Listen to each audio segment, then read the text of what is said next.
有关于波斯帝国对于各个他所统治的民族的宽容政策呢，的确我们在波斯帝国的第一个君王古列大帝的时候可以看得到，他就下命令呢，容许各个国家各个民族的人都可以回到他们自己的家乡去。但是他以后的君王呢，就不是每一个都是如此，而且这些君王他们都会非常看重一件事情，就是整个帝国里边的和平、平安，不可以有闹事。如果有哪一个地区闹事、叛变的话呢，他们就会用非常高压的手段把它给灭平。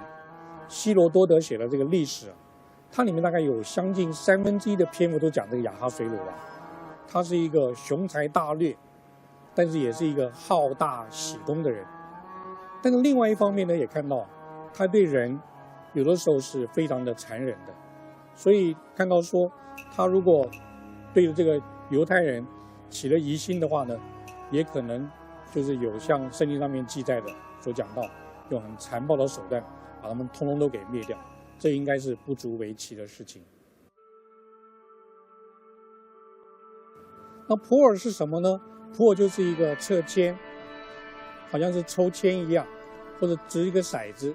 犹太人的历史上面看到，过去他们如果说要抽签要决定什么事情的话，在犹太人中间呢是用那个 gorao 这一个词来讲到，可能是用不同的签，由不同的人拿着，然后这样来从中间抽出来。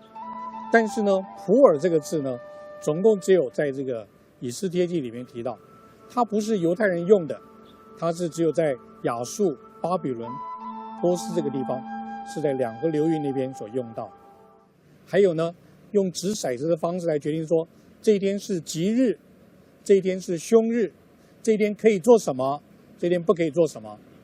所以在这个亚述、后来的巴比伦，甚至后来的波斯呢，就一直有这样子的一个传统，都是一个命运至上的这个社会。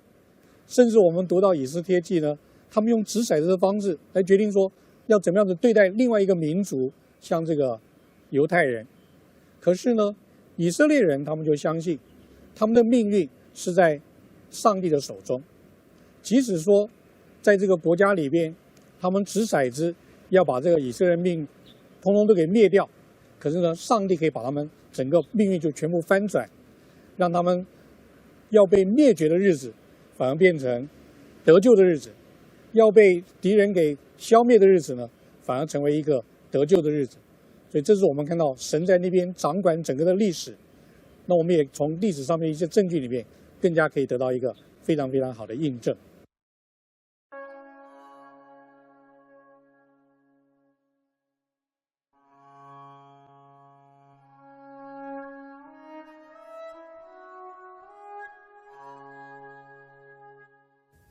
And so when we as the Jewish people celebrate Purim, there are a number of things that go on. First of all, in the synagogue or in our congregational sanctuary, we'll read through the book of Esther.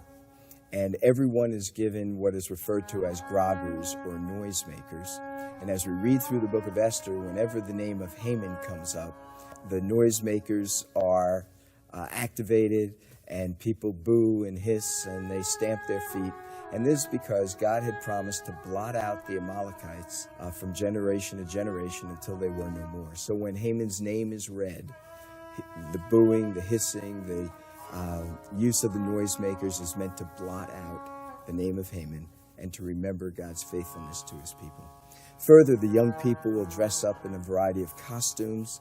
They'll particularly dress up as one of the characters so as to honor Esther, to honor Mordecai, and to honor what they had done in trusting God, exhibiting courage, and standing up for their people. They will eat certain foods that are sweet and meant to remind us of what God had done and the joy that was brought to the people's hearts now that they were delivered from their enemy and delivered from their oppressors. And then there's another theme that we as Jews reflect upon, and that is that Esther, when she is challenged to go before the king, she mentions to Mordecai that she would want Mordecai and all the people of Israel to fast and to pray for 3 days. In the Midrash Rabbah Esther, the rabbis make an association with Esther's request that the people of Israel pray and fast for 3 days. They remind us that Jonah was in the belly of the fish for 3 days and 3 nights, and then he was resurrected and he was restored. The rabbis remind us that in the book of Hosea, in chapter 6, Hosea speaks of a time when Israel would suffer great tribulation and persecution, but that God on the 3rd day would revive Israel, resurrect Israel, and restore Israel. It's interesting, the rabbis point out, that here in the book of Esther, after 3 days of prayer and fasting, God again resurrects Israel and restores her and delivers her from her enemies. And thus, when the Jewish people celebrate Purim, and this is really the 4th theme of Purim, is that it is celebrated. A festival emerges out of a potential time of persecution and disaster upon the people. And as they celebrate God's great deliverance, they are reminded that God is always with them, even though he may not be obviously so. They celebrate that God is faithful to his promises, and just as he said to Abraham, I'll bless them that bless thee and curse them that curse thee, he brings judgment upon Haman and those that associate with him in an attempt to destroy the Jewish people. And then they celebrate that God will bring about the resurrection and restoration of his people. And thus, when they get together on the 14th day of Adar, they celebrate God's faithfulness to his people, for they are the apple of his eye. They are his chosen people, and they are the objects of his love. Another theme that occurs in the book of Esther is God's faithfulness to his covenant promises.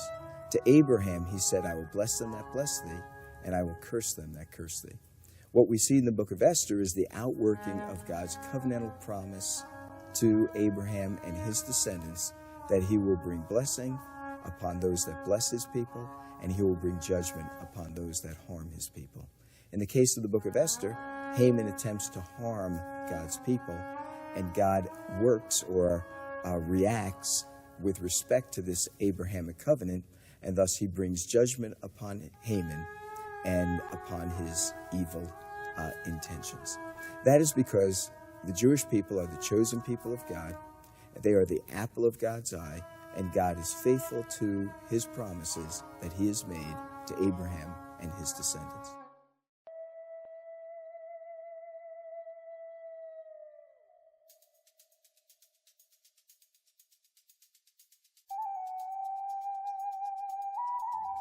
But we who are followers of Jesus might say, we appreciate the story, but we're not sure how it really relates to us. But I think to find that point of relation, we have to return to the character of Mordecai. Because Mordecai represents something very, very deep in the very call to the people of God. Mordecai understands his place in the world. He is part of the people of God. He is a descendant of Abraham.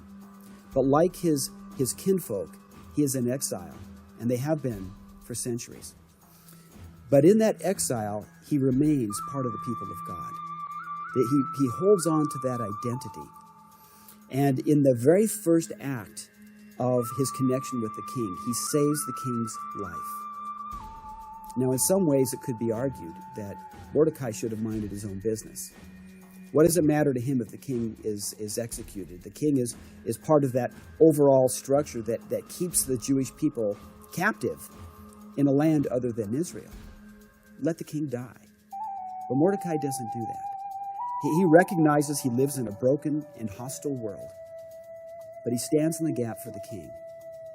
And in a very important way, he brings blessing to the king. And in doing so, he embodies within himself the original call of God to Abram in Genesis 12. The call to Abram is that all of Abram's descendants will be God's people, a special people for God. But they will not be that people merely for their own sake. They will be that people so that all of the families of the earth will find blessing. At first, the reader might assume, well, Mordecai has a lot of confidence in the people to stand up for themselves. Maybe he's talking about the very resiliency of the Jewish people to defend themselves. But they're about to be wiped out. I don't think that's where his confidence is placed at all. I don't think he assumes that the people will simply take care of themselves. I believe that his confidence is in the God he has cried out to. His confidence is that God's intention will stand. God's intention is not merely to preserve the Jewish people in Susa. God's intention is that his plan of redemption of the world will stand, and that he will do that through a particular people, the people of God. And Mordecai's confidence is that if Esther does not rise to the occasion, God will raise up another, because this is God's deal. This isn't simply a nation who's standing for self-preservation. This is a nation through whom God is working, a nation that God has raised up for his own intentions and purposes. Mordecai's confidence is that God's intentions will stand. How it will be worked out might be different. The strong message for me, and the strong message for all of us, is that this work of mission that we do isn't about us. This work of mission, in many ways, doesn't even depend on us. It depends on God.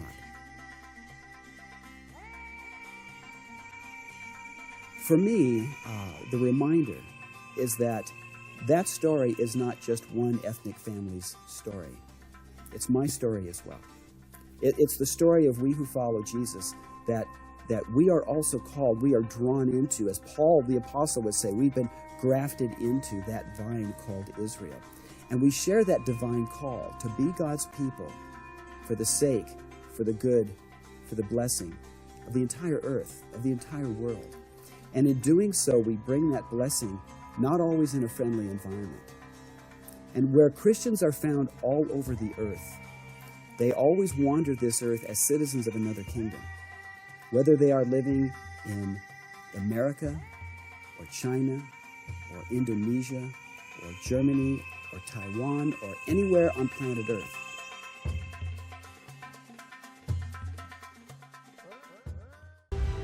播种国际事工邀请您与我们携手前行。是撒种的有种，是要吃的有粮。了解更多详情，请洽播种国际事工。